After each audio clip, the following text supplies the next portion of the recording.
നിതിൻ, ഇവിടെ CPM വിമർശിക്കപ്പെടുന്നുണ്ട്. CPM-ന്റെ പങ്കാളിത്തം പത്മജയെ BJP-യിൽ എത്തിക്കുവാൻ ഇത് ബെഹ്റ എന്ന വ്യക്തി പാലമായി വന്നതോടുകൂടി അത്തരമൊരു ആക്ഷേപം CPM-ന് നേരെയും വരുന്നുണ്ട്.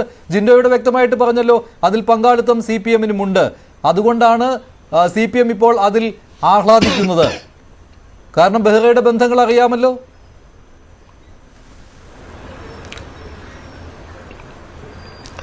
ശ്രീ മഞ്ജുഷ്, നമ്മളൊരു ലോക്സഭാ തെരഞ്ഞെടുപ്പിന്റെ പടിവാതിലെത്തി നിൽക്കുന്ന ഘട്ടത്തിലാണല്ലോ ഈ ചർച്ചയിൽ ഇരിക്കുന്നത്. ഈ ചർച്ചയിൽ ദേശീയ തലത്തിൽ കോൺഗ്രസ് എത്തിപ്പെട്ടിട്ടുള്ള അപകടകരമായ നിലയാണ് നമുക്ക് ഇപ്പോൾ കേരളത്തിലെ കഴിഞ്ഞ ദിവസങ്ങളിലുണ്ടായിട്ടുള്ള സംഭവങ്ങളിൽ നിന്നും മനസ്സിലാക്കാൻ പറ്റുന്നത്. ഇന്ത്യയിലെ ഏറ്റവും വലിയ മതനിരപേക്ഷ പാർട്ടിയായി നിലനിന്നിരുന്ന പാർട്ടിയായിരുന്നു ഇന്ത്യയിലെ കോൺഗ്രസ്. ആ കോൺഗ്രസിന് മതനിരപേക്ഷമായ അവരുടെ രാഷ്ട്രീയം നഷ്ടമായിരിക്കുന്നു.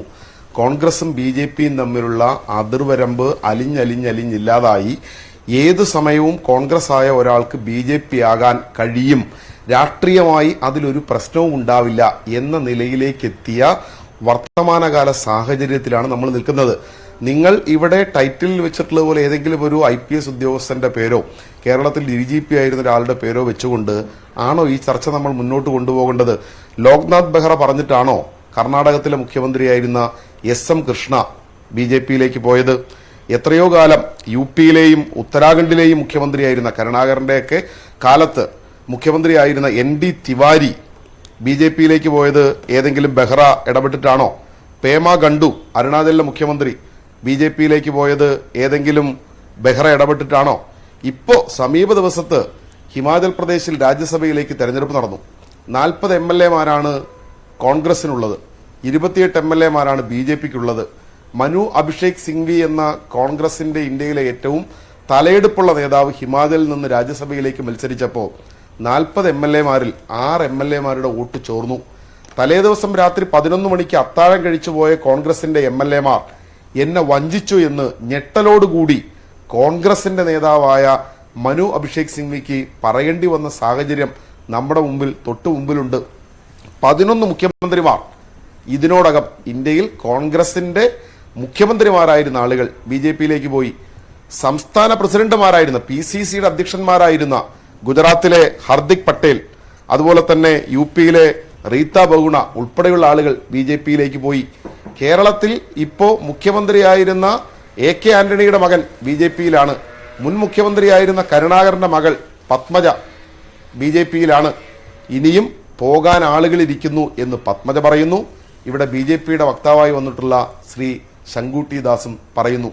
BJP-ക്ക് ആളുകളെ സംഭാവന ചെയ്യുന്ന ഒരു റിക്രൂട്ടിംഗ് ഏജൻസിയായി കേരളത്തിലെ കോൺഗ്രസ് മാറിയിരിക്കുന്നു. എങ്ങനെ മാറാതിരിക്കും? KPCC-യുടെ പ്രസിഡന്റ് K സുധാകരനോട് ഒരു മാധ്യമപ്രവർത്തകൻ ചോദിച്ചു, താങ്കൾ നാളെ BJP-യിലേക്ക് പോകുമോ? BJP-യിലേക്ക് ഇപ്പൊ പോകില്ല. ഇതാണ് പറഞ്ഞ മറുപടി. എന്താ?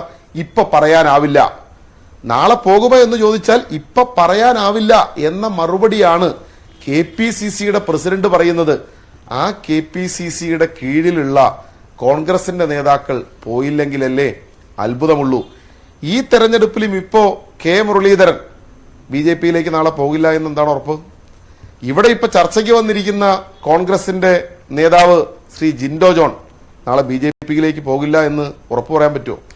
രാഹുൽ ഗാന്ധി ഗോവയിൽ പോയി ഒരു തെരഞ്ഞെടുപ്പിൽ MLA-മാര് നോമിനേഷൻ കൊടുക്കുന്നതിന് മുമ്പ് അമ്പലത്തിൽ കൊണ്ടുപോകേണ്ടവരെ അമ്പലത്തിൽ, ചർച്ചിൽ കൊണ്ടുപോകേണ്ടവരെ ചർച്ചിൽ കൊണ്ടുപോയി സത്യം ചെയ്യിപ്പിച്ചു. ഞങ്ങൾ ജയിച്ചാൽ കോൺഗ്രസിൽ തന്നെ നിൽക്കും. എവിടെ എത്തിയിരിക്കുന്നു കോൺഗ്രസ് എന്ന് പറയുന്ന പ്രസ്ഥാനത്തിന്റെ ജിൻഡോയ്ക്കെതിരെയുള്ള ആരോപണം കൂടി വന്നതുകൊണ്ടാണ് ജിൻഡോയ്ക്ക് പറയാൻ പറ്റുമോ എന്ന് നിതിൻ ഗഡ്കരി വേദനിപ്പിക്കാതെയാണ്. അതുപോലെ ഈ കോൺഗ്രസ് ചോദ്യമുണ്ട്. ജിൻഡോ പറയട്ടെ.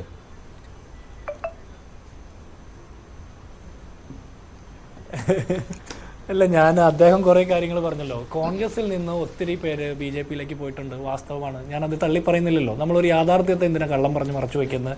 കാരണം കോൺഗ്രസ് ഒരു മാസ് പാർട്ടിയാണ്. കോൺഗ്രസിൽ ഒത്തിരി ആളുകളുണ്ട്, ഒത്തിരി സംസ്ഥാനങ്ങളിൽ ഭരിച്ചിരുന്ന പാർട്ടിയാണ്. മുൻ മുഖ്യമന്ത്രിമാർ കുറെ പേര് പോയിട്ടുണ്ട്, പല PCC പ്രസിഡന്റുമാർ പോയിട്ടുണ്ട്, മുഖ്യമന്ത്രിമാരുടെ മക്കൾ പോയിട്ടുണ്ട്. അതിലൊന്നും ഒരു യാഥാർത്ഥ്യക്കുറവൊന്നും ഇല്ലെന്നേ. പക്ഷേ നിങ്ങൾ ഭരിച്ച ബംഗാളിലെ നിങ്ങളുടെ പാർട്ടി ഓഫീസ് ഉൾപ്പെടെ നിങ്ങളുടെ MLA-മാർ MP-മാരൊക്കെ ഇന്ന് ഏത് പാർട്ടിയിലാണ് സുഹൃത്തെ? നിങ്ങൾക്ക് പറയാൻ നാണാവൂലേ? നിങ്ങൾ കോൺഗ്രസിനെ വിമർശിക്കുന്നു. ഇതേ ബംഗാളിൽ ഇപ്പോഴും കോൺഗ്രസ് ഉണ്ട്. ഇപ്പോൾ CPM എത്ര സ്ഥലത്തുണ്ട്? നിങ്ങളുടെ ത്രിപുരയിൽ നിങ്ങൾ 10-25 കൊല്ലം ഭരിച്ച ത്രിപുരയാണല്ലോ. അവിടെ നിങ്ങളുടെ അവസ്ഥ എന്താ? നിങ്ങൾ 2 സംസ്ഥാനങ്ങളിൽ ഭരിച്ചു. 2 സംസ്ഥാനങ്ങളിലെ പാർട്ടി അപ്പാടെ BJP-യിൽ പോയി. അവിടെ ഒന്നും പാർട്ടി ഇല്ല, അവിടെ കോൺഗ്രസ് ഉണ്ട്. കോൺഗ്രസിന് എല്ലാ സംസ്ഥാനങ്ങളിൽ നിന്നും BJP-യിലേക്ക് ആളുകൾ പോയിട്ടുണ്ട്, BJP-യിൽ നിന്ന് കോൺഗ്രസിലേക്കും വരുന്നുണ്ട്. ഇത് അധികാരത്തിന് വേണ്ടിയിട്ട് അങ്ങോട്ടും ഇങ്ങോട്ടൊക്കെ ആളുകളുടെ ഒഴുക്കുണ്ടാവും. 10 വർഷമായിട്ട് നരേന്ദ്രമോദി സർക്കാരിന്റെ കാലത്ത് ഇത് കുറച്ച് കൂടുതലായിട്ട് അങ്ങോട്ട് നടക്കുന്നു എന്ന് മാത്രം. ഇനി നിങ്ങൾ ഞാൻ പോകുമോ എന്ന് ചോദിച്ചു. ഞാൻ പോകില്ല മാഷെ. എനിക്ക് ED-നെ അല്ല CBI-നെ അല്ല ഒരുത്തനെയും പേടിയില്ല. ഞാൻ അങ്ങനത്തെ ഒരു പണിയും ചെയ്തിട്ടില്ല. അതുകൊണ്ട് എനിക്ക് പേടിയില്ല. പിന്നെ എനിക്ക് ഉത്തമ ബോധ്യമുള്ളതുകൊണ്ടാണ് ഞാനൊരു കോൺഗ്രസ്സുകാരനായിട്ടിരിക്കുന്നത്. അപ്പൻ കോൺഗ്രസ്സുകാരനായതുകൊണ്ട് മാത്രമല്ല, അപ്പം മുഖ്യമന്ത്രി ആയതുകൊണ്ട് മാത്രം പാർട്ടി പ്രവർത്തനത്തിൽ വന്ന ആളല്ല. അതുകൊണ്ട് എനിക്കിതൊന്നും വലിയ പ്രശ്നമല്ല. താങ്കൾ എന്നെ ആക്ഷേപിക്കരുത്. കോൺഗ്രസിൽ നിന്ന് പോകോ എന്ന് ചോദിക്കുന്ന ആള്, നിങ്ങൾ ആദ്യം നിങ്ങളുടെ S. രാജേന്ദ്രൻ എന്ന് പറഞ്ഞ ഇടുക്കിയിൽ ഒരു MLA ഉണ്ടല്ലോ, അദ്ദേഹത്തോടൊന്ന് ചോദിക്കി നാളെ പോകുമെന്ന്. നിങ്ങൾ ഈ പറഞ്ഞ് ഞങ്ങളെ വെല്ലുവിളിക്കുന്നതിന് മുമ്പ് നിങ്ങളുടെ പഴയ MLA പോയോ എന്ന് കൂടി ഒന്ന് പരിശോധിക്കണം. ശരി ശരി, ഇതിന്റെ മറുപടി കോൺഗ്രസ്സുകാരെ മാത്രമല്ല, അതൃപ്തരായിരിക്കുന്ന CPM-കാരെയും അല്ലെങ്കിൽ CPM-ൽ നിന്ന് നടപടിക്ക് വിധേയനായി തിരിച്ചു വരുന്നതും കാത്തിരിക്കുന്ന നേതാക്കളെയും നോട്ടമിട്ടിട്ടുണ്ട്. അവരും പോകാൻ തയ്യാറാണ്. അവിടെയും ബഹുമാർ വേണ്ടി വരുമോ ഇല്ലയോ എന്നറിയില്ല.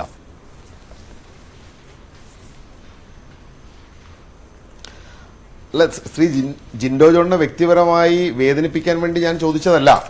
കോൺഗ്രസ്സുകാരായി നിൽക്കുന്ന ആളുകൾക്ക് ഏത് സമയവും BJP-യിലേക്ക് പോകാം എന്ന അവസ്ഥ നമ്മുടെ നാട്ടിൽ സംജാതമായിരിക്കുന്നു. അതിൽ കോൺഗ്രസ്സുകാരൊക്കെ, ഞാൻ പറഞ്ഞില്ല, അതിൽ വലിപ്പ ചെറുപ്പമൊന്നുമില്ല. മുഖ്യമന്ത്രി ആയിരുന്ന ആൾ പോകും, PCC പ്രസിഡന്റ് ആയിരുന്ന ആൾ പോകും, എല്ലാവരും പോകും. അതാ ഞാൻ പറഞ്ഞു, KPCC പ്രസിഡന്റ് K. സുധാകരൻ പോകാൻ റെഡിയായി നിൽക്കുകയാണ് എന്നാണ് ഞങ്ങൾക്ക് തോന്നുന്നത്. K. മുരളീധരൻ പോകാൻ റെഡിയായി നിൽക്കുകയാണെന്നാണ്. പിന്നെ അദ്ദേഹം K. മുരളീധരനെ തന്നെ ഇപ്പോ ഇതാണ് പ്രശ്നം. ഇപ്പൊ ജിൻഡോ ജോൺ തന്നെ അദ്ദേഹത്തെ ഉദാഹരിച്ചുകൊണ്ട് ഇവിടെ പറഞ്ഞതെന്താ, തന്റെ പിതാവ് മുഖ്യമന്ത്രി ആയതുകൊണ്ട് ഞാൻ രാഷ്ട്രീയ പ്രവർത്തനത്തിൽ വന്നതല്ല. ആരെയാ നിങ്ങൾ ഉദ്ദേശിച്ചത്?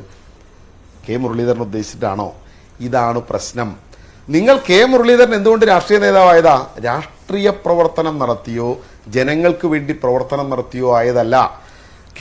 മുരളീധരൻ രാഷ്ട്രീയ നേതാവായതും പത്മജ KPCC-യുടെ ജനറൽ സെക്രട്ടറി ആയതും AICC-യുടെ മെമ്പർ ആകുന്നതുമെല്ലാം ഒരു രാഷ്ട്രീയ നേതാവിന്റെ, മുഖ്യമന്ത്രിയുടെ, കോൺഗ്രസിന്റെ ചോദ്യം ചെയ്യാത്ത ഒരു നേതാവിന്റെ മക്കളായിരുന്നു എന്ന യോഗ്യതയിൽ നിന്നുകൊണ്ടാണ്.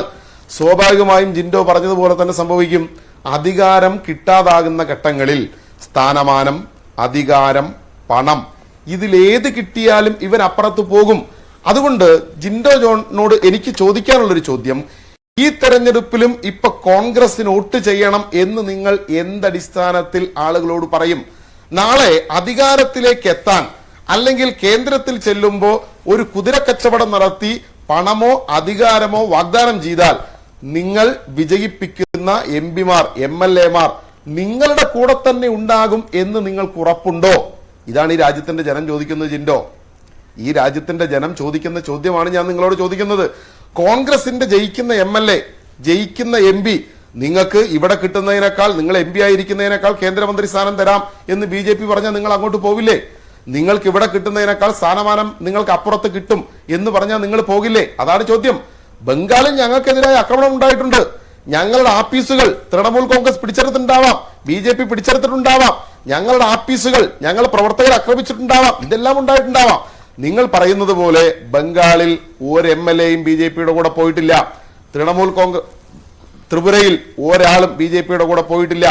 നിങ്ങളിപ്പോ ഏതെങ്കിലും ഒരു MLA ഇതാ അല്ലെങ്കിൽ ഒരു മുൻ MLA ഇതാ എന്ന് പറഞ്ഞ് നിങ്ങൾ ഇങ്ങനെ ചൂണ്ടിക്കാണിച്ച് വെള്ളമറക്കി നിൽക്കണ്ട. ഒരാളും BJP-യിലേക്ക് പോകാൻ പോകുന്നില്ല. പക്ഷേ കോൺഗ്രസിന് ഉറപ്പുണ്ടോ സ്ഥാനമാനം, അധികാരം ഇതെല്ലാം മറ്റാരെങ്കിലും വെച്ച് നീട്ടിയാൽ പോകാതെ നിൽക്കുമെന്ന് ഉറപ്പുണ്ടോ? ശരി ശരി ശരി.